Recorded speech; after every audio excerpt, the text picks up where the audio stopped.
At the beginning, the narcissist performs a libidinal bid, seduction via mirroring, flattery, and grandiosity. This is not authentic affect, it is cold empathy animating an idealized false self to hook you. You, in turn, idealize them. You internalize their attention as love and encode them as a benevolent internal object, a rescuer, lover, twin flame, a soulmate. This idealized object fuses with your own libidinal ego, the part of you seeking attachment, safety, fulfillment. The shared fantasy is now born. Their gaze, initially warm, animates your own internal pseudo false self, the redeemer self that earns their love. The narcissist false self and your pseudo false self begins to co-construct each other, forming a mirrored loop. You are no longer separate subjects. The shared fantasy has collapsed distinction. The object has become part of the self-image.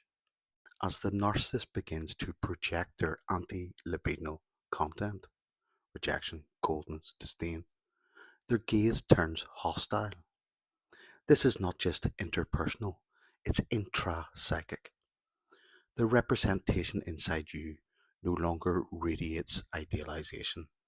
It reflects back shame. The same internal object, once glowing with promise, now turns. It reverses position, not as them, but as an internal persecutory introject. You still see them in your mind, but the reflection no longer mirrors love. It mirrors judgment, abandonment, and annihilation. The mirror has become reflexive. It's no longer showing them, it's turning inward, showing you to yourself as unlovable, broken, or mad.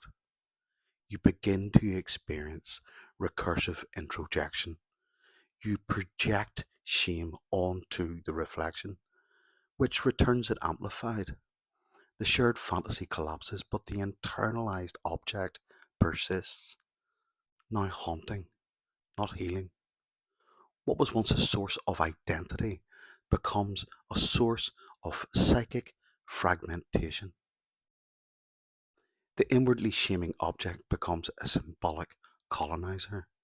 You cannot eject it because it's fused to the self, yet you cannot heal because it no longer offers libidinal regulation.